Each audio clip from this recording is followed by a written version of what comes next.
बाघ बना गर्भवती गाय का बच्चा। एक घना जंगल था।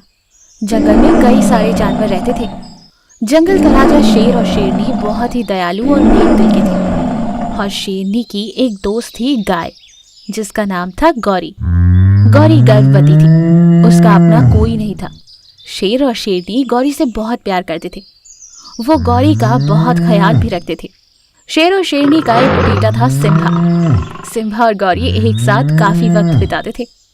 अरे गौरी मासी, चलो ना जंगल में घूमने चलते हैं। अरे सिम्हा, अभी नहीं, अभी शाम होने वाली है। जंगल में घूमना ठीक नहीं। अगर शेरनी को पता चल गया तो वो गुस्सा करेंगी। कि तभी वहाँ शेरनी आती है। अरे दोनों के बीच में क्या बातें हो रही हैं? देखो ना माँ, मासी को जंगल घूमने के लिए कह रहा हूँ तो वो मना कर रही है।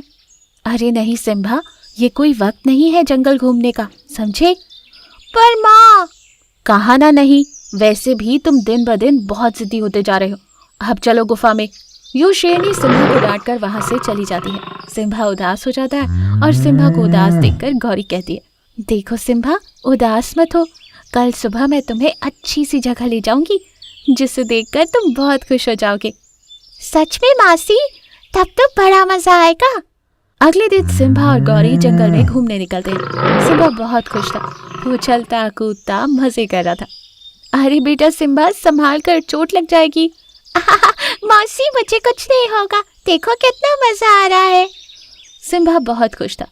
वो भागते भागते गौरी से कुछ आगे चला जाता है और वहीं झाड़ियों में छिपे बाघ की नजर सिम्हा पर पड़ती है। अरे वाह, शेरनी का बच्चा, इसे खाकर तो बड़ा मजा आएगा। मौका भी है, दूर दूर तक कोई दिखाई नहीं दे रहा और ना ही शेर और शेरनी आसपास है। ये सोचकर बाघ एकदम से सिम्हा के सामने आता है। सिम्हा बाघ को देखकर डर जाता है और सहम भी जाता है। बाघ सिम्हा पर हमला करने ही वाला था कि गौरी वहां आ जाती है और बाघ को रोकते हुए कहती है, अरे ओ बाघ, वहीं रुक जा। अगर एक भी कदम आगे बढ़ाया तो तेरी खैर नहीं। गौरी, तेरी ये हिम्मत कि तुम मुझे धमकी दे रही है। एक काम करता हूँ, मैं पहले तुझे ही मार डालता हूँ, फिर इस सिम्हा को देखूंगा। बाघ, अगर ये बात शेर को पता चल गई तो तेरी खैर नहीं। बाघ ये सुनकर गुस्से में आग बबूला हो जाता है और वो गौरी पर टूट पड़ता है। गौरी भी बिना सोचे समझे उससे भिड़ जाती है। गौरी अपने सींग से बाघ पर हमला करती ही रहती है और वहीं बाघ अपने नुकीले पंजों से। दोनों के बीच काफी देर तक लड़ाई होती रही। गर्भवती होने के कारण गौरी थक जाती है कि तभी उधर से शेर को आते देख बाघ वहां से भाग जाता है। गौरी बहुत घायल हो चुकी थी। सिम्हा गौरी को देखकर रो रहा था। शेर गौरी और सिम्हा के पास आता है। सिम्हा सारी बात शेर को बताता है। उस बाघ की ये मजाल कि उसने तुम दोनों पर हमला करने की कोशिश की। मैं उसे नहीं छोड़ूंगा। गौरी बहन, तुम ठीक तो हो ना? अगर आज तुम नहीं होती तो पता नहीं सिम्हा का क्या होता। मैं तुम्हारा ये एहसान कभी नहीं भूलूंगा। शेर तुरंत उल्लू वैद्य को बुलाता है। गौरी के जख्मों का इलाज कराता है। कुछ ही दिनों में गौरी ठीक हो जाती है। एक दिन जंगल में गौरी घास चर रही थी, तभी उसे किसी के रोने की आवाज आती है। अरे ये कौन है? ये तो किसी बच्चे के रोने की आवाज लगती है। गौरी आवाज की तरफ बढ़ती है तो वो देखती है कि कांटों की जाल में एक बाघ का बच्चा फंसा हुआ था और वो रो रहा था। अरे बेटा, घबराओ मत, तुम्हें कुछ नहीं होगा, मैं अभी तुम्हें झाड़ियों से निकालती हूँ। गौरी उस बच्चे को जाल से बाहर निकालती है। बेटा, कौन हो तुम और यहाँ कैसे आए? मुझे बहुत भूख लग रही है, मेरे पिताजी अब तक नहीं आए। मैं उन्हें ढूंढते हुए निकला और इन झाड़ियों में फंस गया। मुझे बहुत भूख लगी है। बच्चे को भूख से तड़पता देखकर गौरी उसे अपना दूध पिलाती है और इसी बीच बाघ वहां आ जाता है। ये वही बाघ था जिसने सिम्हा पर हमला किया था। अरे वाह गौरी, पिछली बार तो तू मुझसे बच गई थी, पर अब नहीं। तेरे लिए अच्छा यही होगा कि तू मेरे बच्चे को छोड़ दे। बाघ का बच्चा अपने पिता को देखकर एकदम से उसके पास जाकर लिपट जाता है और उसे सारी बात बताता है। ये सुनकर बाघ शर्मिंदा होता है और गौरी से कहता है, गौरी मुझे माफ कर दे। मैंने सोचा कि मुझसे बदला लेने के लिए तू मेरे बच्चे को नुकसान पहुंचा रही है। कोई बात नहीं, तुम्हें अपनी गलती का एहसास हो गया, यही काफी है। गौरी बोल ही रही थी कि शेर वहां आता है और वो बाघ को देखकर गुस्से में कहता, मैं कब से तुझे ढूंढ रहा था। तेरी हिम्मत कैसे हुई गौरी पर हमला करने की? मैं तुझे नहीं छोड़ूंगा। शेर बाघ पर हमला करने ही वाला था कि गौरी शेर को रोकते हुए कहती है, महाराज, बाघ को अपनी गलती का एहसास हो गया है, उसे माफ कर दीजिए। अगर उसे कुछ हो गया तो उसका बच्चा अनाथ हो जाएगा।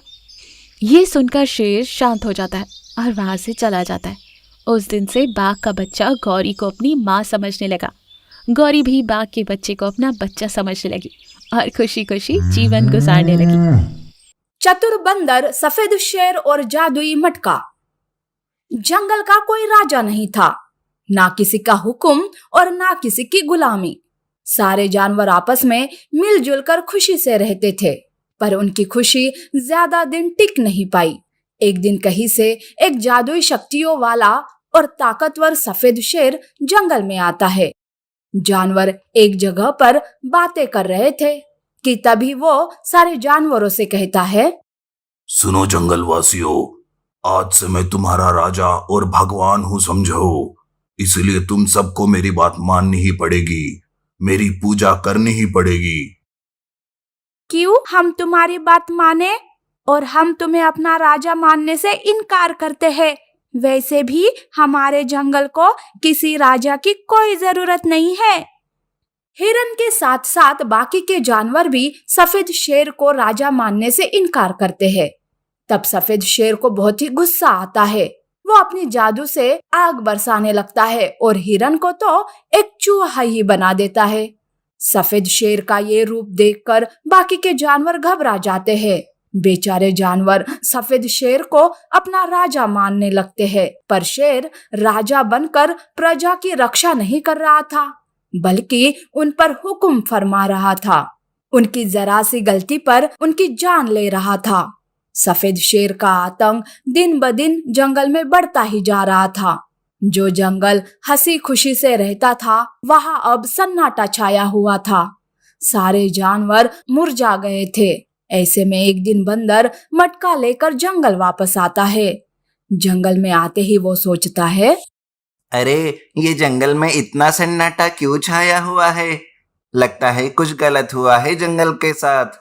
पर क्या बात है, कोई भी नहीं दिख रहा है। बंदर सोचते सोचते अपने घर की तरफ जाने लगता है कि तभी उसे रास्ते में सुअर दिखाई देता है।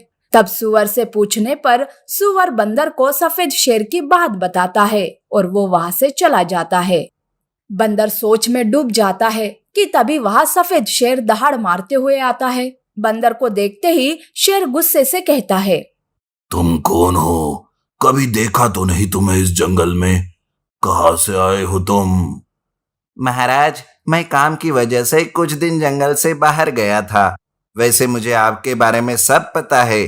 महाराज, मैं आपके दोपहर के खाने के लिए मटका बिरयानी बना रहा हूँ। मेरे घर आकर मटका बिरयानी का स्वाद लीजिए। मटका बिरयानी की बात सुनते ही शेर के मुंह से लाड़ टपकने लगती है। वो बहुत ही खुश हो जाता है और बंदर की बात मानकर वहां से चला जाता है। तब बंदर मन ही मन सोचता है, बाप रे, मैं तो पल भर के लिए डर ही गया था। इस सफेद शेर से हम ताकत से नहीं जीत सकते, पर अपना दिमाग चलाकर उसे फंसाकर जरूर हरा सकते हैं। अब मटका बिरयानी का बहाना बना ही लिया है, तो सफेद शेर को खिला ही देते हैं मटका बिरयानी। बंदर के दिमाग में सफेद शेर को सबक सिखाने का आइडिया आता है। बंदर मटका बिरयानी बनाकर सफेद शेर का इंतजार करता रहता है। सफेद शेर आते ही बिरयानी की सुगंध से खुश हो जाता है और कहता है, अरे बंदर, बहुत ही अच्छी खुशबू आ रही है मटका बिरयानी से। खुशबू से ही बड़ी भूख लग गई है। चलो चलो, जल्दी से मटका बिरयानी दे दो मुझे। महाराज, ये मटका बिरयानी ऐसे नहीं खाई जाती, डायरेक्ट मटके से ही खाई जाती है। वो दरअसल मेरा मटका कोई मामूली मटका नहीं है, वो एक जादुई मटका है और उसमें बनी हुई चीजें भी जादुई रहती है। तब तो सफेद शेर ना आगे देखता है और ना पीछे, मटका बिरयानी पर टूट पड़ता है। शेर मटका बिरयानी खाने के लिए अपना सर मटके के अंदर डालता है तो वहां बिरयानी की जगह चूहे मिलते हैं। दरअसल बंदर ने अलग ही मटके में बिरयानी बनाई थी। चूहों से बचने के लिए सफेद शेर अपना सर बाहर निकालने की कोशिश करता है, पर वो अपना सर बाहर नहीं निकाल पाता। चूहे शेर के चेहरे को काटने लगते हैं। तब सफेद शेर चिल्लाते हुए कहता है, अरे बंदर, बिरयानी के नाम से ये चूहे कैसे? ये तो मुझे काट रहे हैं। अरे मुझे बाहर निकालो बंदर, प्लीज मुझे बचा लो। क्यों राजा साहब, तुम्हें तो बड़ा शौक है ना जानवरों को चूहे बनाने का। अब भुगतो अपने किए की सजा। सफेद शेर चिल्लाते रहता है। तब बाकी के जानवर वहां आते हैं। शेर की ऐसी हालत देखकर वो भी खुश हो जाते हैं। इस तरह से सफेद शेर वही तड़प तड़प कर मर जाता है और फिर से एक बार जंगल किसी की गुलामी से मुक्त हो जाता है। फिर से सारे जानवर बिना किसी राजा के खुशी से रहने लगते हैं।